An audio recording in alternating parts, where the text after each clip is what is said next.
बिस्मिल्लाहिर्रहमानिर्रहीम। मैं हूं मलिक मोहम्मद अली, प्रोग्राम बात से बात मलिक मोहम्मद अली के साथ।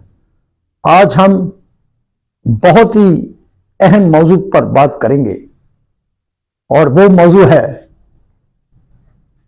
पाकिस्तान का गरीब शहरी, पाकिस्तान का गरीब किसान, पाकिस्तान का गरीब मजदूर और इंतहाई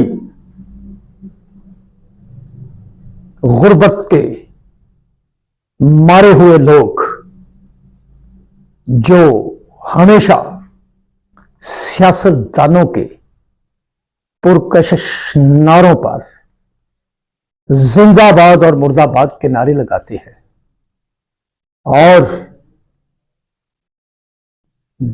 गली मोहल्लों में दुश्मनियां लेकर, लड़ाइयां लड़कर अपने अपने हमायत याफ्ता उम्मीदवारान को कामयाब बनाने के लिए अपना भरपूर किरदार अदा करती हैं। तो प्यारे दोस्तों, ये गरीब आवाम कब तक सियासतदानों के अशारों पर नाचते रहेंगे? वो सियासतदान जो इन्हें खुशहाली की बजाय गुर्बत की चक्की में पीस रहे हैं, और ये ऐसी गुर्बत की चक्की है जो हर घर में मौजूद है। अशराफिया को कोई मसला नहीं है, अगर हुकूमत तहरीके इंसाफ की हो तो वो भी अशराफिया की हुकूमत है, मुस्लिम लीग नून की हो तो वो भी अशराफिया की हुकूमत है, पीपल्स पार्टी की हुकूमत हो तो वो भी अशराफिया की ही हुकूमत है। क्योंकि ये बड़ी पार्टियां इक्तदार में जब आती हैं तो हकीकी मानों में अशराफिया की ही बात करती है। गरीब आवाम सिर्फ बेचारे नारे लगाते थक जाते हैं, और अब तो हालत ये हो गई है, कोई सर्वे करके देख ले कि गली मोहल्लों में लोग किस तरह जी रहे हैं। सफेद पोश तबका तो इंतहाई दबकर रह गया है। जिनके पास पैसे आ चुके हैं उनके पास बहुत है, और जिनके पास नहीं है तो वो दो वक्त की रोटी से भी महरूम होते जा रहे हैं। बानी पाकिस्तान पीपल्स पार्टी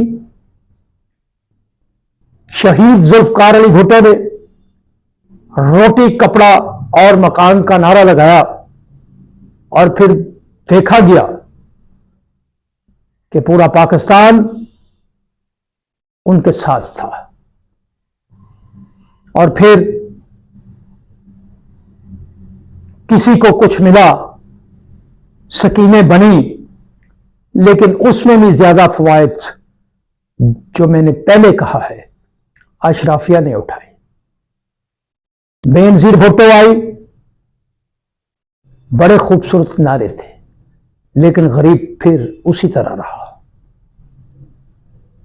बेनजीर भुट्टो फिर इक्तदार में आई, उनके दिल में गरीबों के लिए दर्द महसूस किया जा सकता था, लेकिन फिर वही अशराफिया गेम करती रही और गरीब रुलता रहा, जिसके नतायज पीपल्स पार्टी ने अपनी गैर मकबूलियत का सामना करके देखा।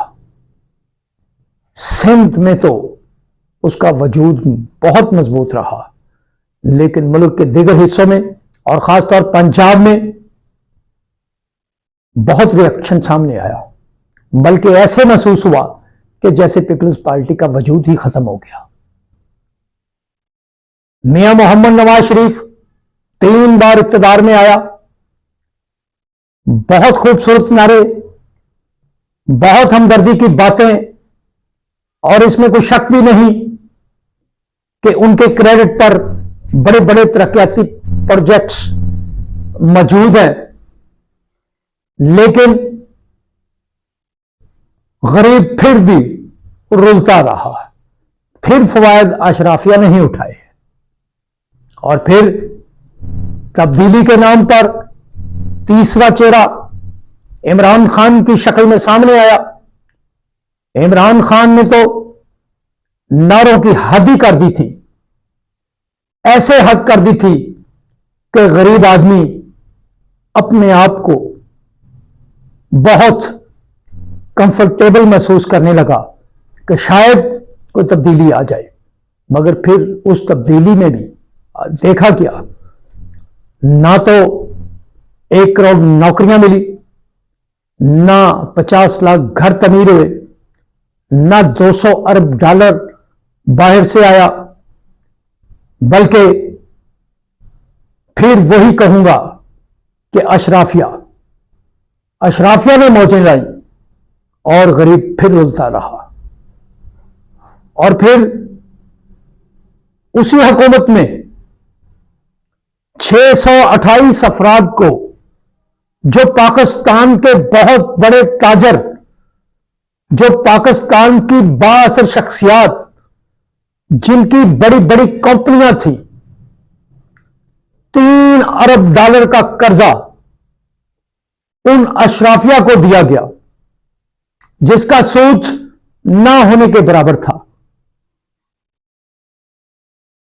300 अरब रुपया जिस तरह बांटा गया,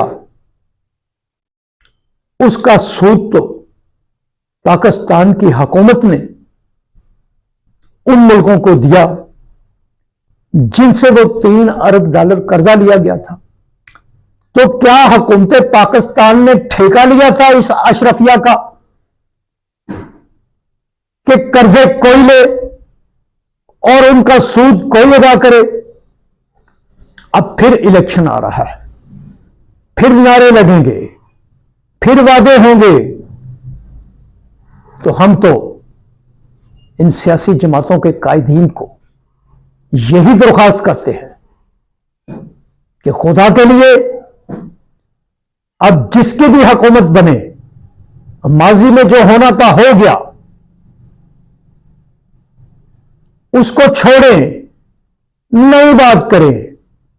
पाकिस्तान की जो भी हुकूमत बने, जिस पार्टी की भी हुकूमत बने, वो जो कुछ मर्जी हो जाए, गरीब का सोचे। इस बार अशराफिया का नहीं, गरीब का सोचे, ताकि गरीब को 2 वक्त की रोटी तो मिल सके, वो भी अपने बच्चों के साथ जिंदगी को एंजॉय कर सके, ना कि वो उसी तरह सड़कों पर पत्थर फेंकता रहे, खेतों में हल चलाता रहे, गली मोहल्लों में मजदूरी करता रहे। मजदूर ने मजदूरी करनी है, खेतों में काम करने वाले किसान ने काम करना है, सड़कों पर पत्थर फेंकने वाले गरीब शख्स ने काम करना है, लेकिन उसकी मजदूरी और उसकी खुशहाली में तो कोई फर्क आए, और इस महंगाई से तो उनकी जान छुड़ा दे।